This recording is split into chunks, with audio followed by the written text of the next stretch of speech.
setengah ya. Dan ini banyak sekali dalilnya.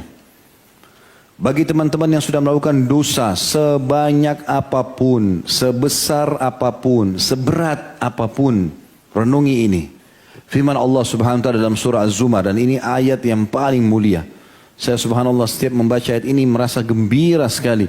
Karena hampir semua, bukan cuma hampir semua umat Islam yang melakukan dosa asal mereka sempat taubat, Allah sudah sebutkan.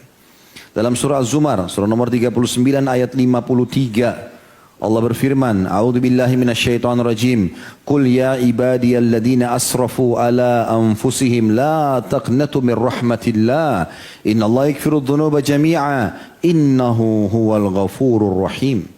Yang artinya, katakanlah hai Muhammad kepada hamba-hambaku, khusus Allah katakan alladzina asrafu ala anfusihim. Orang yang sudah terlanjur melampaui batas. Kata ulama tafsir, tidak ada dosa yang tidak dilakukan. Bahkan kalau perlu sudah keluar dari Islam, lalu dia mau masuk Islam kembali. Asrafu ala anfusihim, melampaui batas. La taqnatu min rahmatillah. Jangan putus asa dari rahmat Allah. Tidak ada kata-kata Allah tidak akan ampuni. Bahkan dalam hadis Bukhari, hati-hati teman-teman.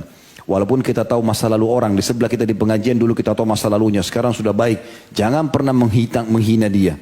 Ya, apalagi kita mengatakan kau tidak akan diampuni sama Allah. Saya tahu masa lalumu kok. Nggak boleh itu. Kata Nabi SAW dalam hadis Qudsi, hadis Bukhari, Allah berfirman, ya, ada seorang hamba ya, yang mengatakan kepada hamba yang lain, Allah tidak akan mengampunimu, maka Allah marah kepadanya. Allah mengatakan, siapa orang ini berani benar melampaui keputusanku?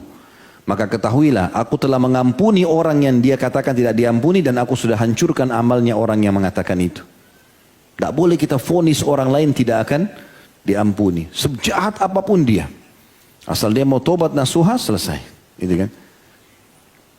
Maka ini penting teman-teman sekalian. Dan sesungguhnya Allah mengampuni, ya dikatakan innallaha yaghfirudz dzunuba jami'a.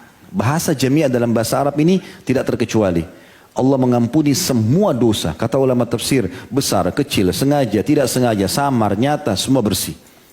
Ya, mau durhaka sama orang tua kah, mau syirik kepada Allah kah, mau berzina sekian puluh kali kah. Yang penting fahami, dosa ada dua macam, ya. Ada dosa yang merupakan haknya Allah dan ada dosa yang merupakan haknya manusia atau makhluk. Kalau haknya Allah dilihat lagi, dibagi dua lagi oleh para ulama. Kalau haknya Allah Subhanahu wa taala yang tidak membutuhkan atau tidak ada hubungannya dengan masalah qada, ya, harus diganti. Seperti orang berzina, haknya Allah dia langgar. Dia berzina, Allah haramkan, tidak boleh.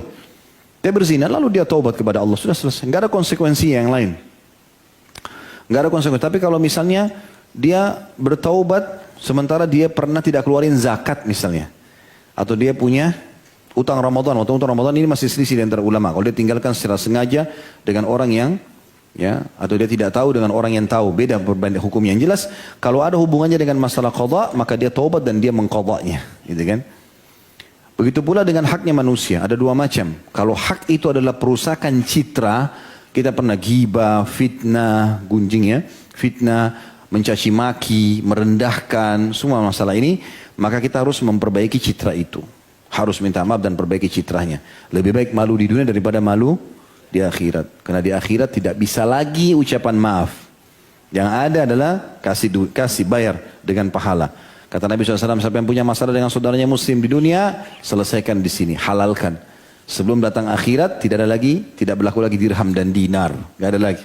Gitu kan? Kata para sahabat, apa di sana ya Rasulullah? Kata Nabi SAW, pahalamu dan dosanya dia. Pahalamu bayar, kalau habis dosanya dia kau ambil. Ini bahaya. Untuk apa kita setengah mati sholat, puasa lalu diambil oleh orang lain? Gara-gara mau campuri urusan orang lain, rumah tangganya, pekerjaannya, fisiknya, apa untungnya buat kita? Gak ada untungnya. Ingat, kaidah hidup syar'i yang jelas. Kata Nabi SAW, min husni islami mar'i tarkuhu ma la ya'ni. Termasuk kesempurnaan Islam seseorang, dia meninggalkan apa yang tidak bermanfaat buat dia. Bukan urusan antum, jangan campurin. Gak usah masuk di situ. Ya. Ingat, bertanya juga sama orang, ikhwas sekalian, akhwat sekalian, rahimakumullah. Bertanya, sebelum tanya ke orang, tanya diri sendiri dulu. Pertanyaan ini penting gak buat saya? Ya, mau tanya bajunya orang, mau tanya topinya, mau tanya tasnya, mau tanya kerjaannya, mau tanya rumah tangganya, Penting nggak buat antum ini? Ada urusannya nggak? Kalau baju orang dia pakai bagus, kita tanya, memang kita ingin tahu mau beli, gak ada masalah. Tapi kalau setiap ketemu orang, oh bajunya beli di mana? Padahal nggak ada urusan sama dia. Kenapa warnanya begini? Kenapa begitu? Nggak perlu semua bertanya. Mungkin teman-teman sekalian dia pinjam baju tetangganya. Ya? Lah iya, lagi basah dia pakai baju tetangga kan? Antum tanya dia jadi nggak enak. Bagaimana istrinya? Mungkin baru cerai. Kita nggak tahu. Mungkin pertanyaan itu tidak enak buat dia. Bagaimana orang tuamu? Mungkin orang tuanya baru meninggal. Kita nggak tahu. Tidak semua pertanyaan itu harus dilontarkan. Bertanya kalau perlu dan tanya diri kita sendiri dulu. Perlu nggak pertanyaan ini? Ya? Apalagi masuk ke zona orang lain, nggak boleh. Ya? Kita memasukkan gembira dalam hati seorang muslim, menutupi aibnya adalah ibadah yang sangat besar pahalanya di sisi Allah SWT. Jangan balik ini. Jangan balik sibuk dengan keadaan orang lain yang tidak ada gunanya. Bahaya sekali. Yang kedua dalam dosa sama manusia adalah masalah materi. Mencuri, mengambil barang yang bukan hak, makan makanan yang bukan hak kita, pulpen, baju kaos, topi, buku, apa saja. Sendal. Ya, soalnya sampai di masjid pun ada pencuri sendal ini. Ya. Di rumah Allah aja berani mencuri. Gimana ceritanya nih? Ya. Bahkan tasnya orang dicuri. Berapa banyak CCTV tangkap begitu. Masuk dalam taklim penampilannya saja. Tapi luar biasa mencuri. Orang mencuri di rumahnya manusia aja sudah menakutkan. Apalagi mencuri di rumahnya Allah ini. Terlalu berani gitu ya. Lagian untuk apa mencuri ini? Apa gunanya? Kerja. Kenapa tidak kerja? Kita semua punya potensi yang sama kan? 24 jam waktu. 24 jam waktu kita semua, mata kita dua sama-sama. Ada orang yang 25 jam waktunya. Ada sini punya 25 jam? Enggak. Ada yang 3 matanya? Enggak. Semuanya sama. Berarti potensinya sama kan? Untuk apa mencuri ini? Dosa besar, enggak ada gunanya. Hubungan kita rusak sama orang. Kerja, mulia. Kata Nabi SAW, tidak ada orang yang membuka pintu iffah. Iffah itu kemuliaan. Mau terima tapi dengan imbalan. Dia kerja. Kecuali Allah bukakan pintu kekayaan. Dan tidak ada orang yang membuka pintu mengemis. Kasih sayain. Kecuali Allah bukakan pintu kemiskinan. Ya.